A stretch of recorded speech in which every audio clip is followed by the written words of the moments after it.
네, 주안의 만나 4월 8일 월요일 묵상을 함께 나누도록 하겠습니다. 오늘 말씀은 신명기 23장 19절에서 24장 9절까지의 말씀으로요. 하나님의 틀 안에서의 사회법이라고 하는 제목으로 함께 묵상을 나누도록 하겠습니다. 오늘 본문에서는 여러 사회법들이 등장을 합니다. 우리는 이 사회법들을 보면서 그리스도인들이 이 땅에서 지켜야 할 하나님의 법칙들의 성격들을 함께 보기를 원합니다. 성도들이 이 땅을 살아갈 때에 두 나라를 함께 살아가게 됩니다. 하나는 대한민국과 같이 우리 육신이 속한 나라이고, 다른 하나는 이러한 나라들 안에서 성도된 자들의 나라, 그리스도가 머리가 되시는 하나님의 나라입니다.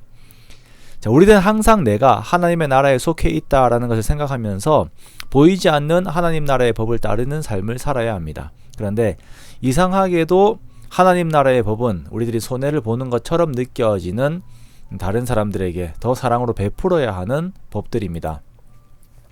오늘 나오는 사회법들이 여러 가지가 있습니다. 짧게 그 성격들을 보겠는데요. 자, 먼저는 이자를 받지 말라라는 것입니다. 형제에게 구워질 경우에 이자를 받지 않아야 합니다. 하나님의 법을 보면 약자에 대한 배려가 상당히 강조가 되지요. 누군가에게 빌리는 사람은 그만큼 힘들다라고 하는 배경을 가지고 있기 때문에 이런 사람들에게서 이자를 받지 말라라고 이렇게 말씀을 하세요. 그렇게 타인을 위할 때에 하나님께서는 그 사람이 하는 모든 일에서 복을 내리시겠다라고 약속을 하십니다. 그리고 하나님께서 원한 것이 있다면 반드시 갚아야 합니다. 우리가 하나님과의 약속을 쉽게 생각을 하는 경향들이 있습니다. 여러 핑계들을 대면서 그 약속을 안 지켜도 된다라고 생각을 하죠. 그러나 하나님께서 그 서원에 대해서 엄중하게 생각을 하신다는 것을 우리가 항상 생각을 해야 합니다. 그리고 다른 사람이 포도원에 들어갔을 때에는 그것을 먹을 수가 있습니다. 예수님의 제자들이 밀밭에서 밀을 먹은 것과 같은 것입니다. 그러나 추수 도구를 가지고 들어간다든지 아니면 그릇에 담아서 나온다든지 하면 안 됩니다. 자, 이것은 함께 사는 공동체 안에서의 서로를 향한 배려에 대한 내용입니다. 요즘은 이제 나의 것에 대해서 조그만 손해를 보면 그 손해배상을 요구를 하고 청구하는 것들을 우리가 좀 보게 되죠. 그것이 내 권리를 획득하는 것이다, 지키는 것이다 라고 이렇게 말들을 많이 합니다만, 하나님 나라의 것은 내가 조금 손해를 보더라도 나누는 것이 하나님의 나라예요. 그러한 나눔의 뒤에는 하나님께서 채우십니다. 우리가 그것을 기대하면서 우리는 하나님 나라의 법들을 지켜나가는 것입니다. 자, 이번에는 이혼과 재혼의 법칙입니다. 하나님께서는 이혼과 재혼의 부분에서도 하나님의 질서 안에서만 그 허락을 하십니다. 먼저 당시 여성은 사회적 약자라고 하는 것을 고려를 하고 우리가 생각을 해야 합니다. 한 사람이 결혼 후에 여인에게서 수치되는 일, 즉 성적 일탈이 있음을 보고 이혼을 하게 되면 이혼 증서를 쓰고 그 여인을 처가로 돌려보낼 수가 있습니다. 그리고 이 여인은 다른 사람과 결혼을 할 수가 있어요. 여기까지는 허락이 됩니다. 그런데 이렇게 이혼 후에 다른 사람과 결혼을 한 여인이 다시 이혼을 하게 되었을 때에 원래의 전 남편에게로 돌아와서 결혼을 할 수는 없습니다.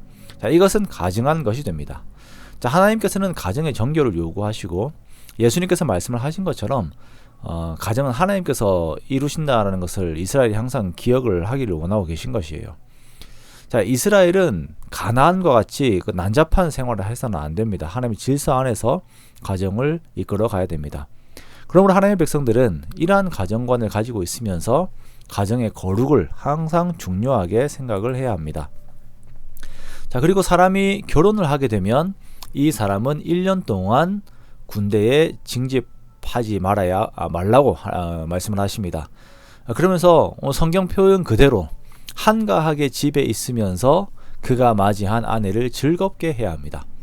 앞에 방금 이제 이혼에 대한 말씀 뒤에 나오는 이 신혼 부부에 대한 법은 또한 하나님께서 가정을 얼마나 귀하게 여기시는지를 보여주는 한 단면이죠.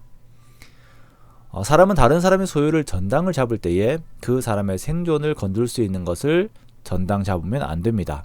맷돌의 윗짝이나 아랫짝을 전당을 잡게 되면 맷돌을 못 쓰게 되죠. 그러면 이 가정은 먹을 것을 만들지 못합니다. 그렇기 때문에 이러한 행위를 하면 안 됩니다. 이스라엘은 인신매매를 하면 안 되고요. 그리고 나병에 대해서도 철저하게 격리하면서 이스라엘의 거룩과 정결을 유지해야 합니다. 하나님께서 이스라엘에 말씀하시는 사회협들을 보면서 점점 정이 없어지고 개인주의화 되어 가고 있는 우리 사회를 돌아보게 됩니다. 그러면서 사회가 정이 없어진다고 성도들도 정이 없어지는 것이 아니라 정말 이 메마른 사회를 풍성하게 하는 역할들을 성도들이 해야 함을 느끼게 됩니다.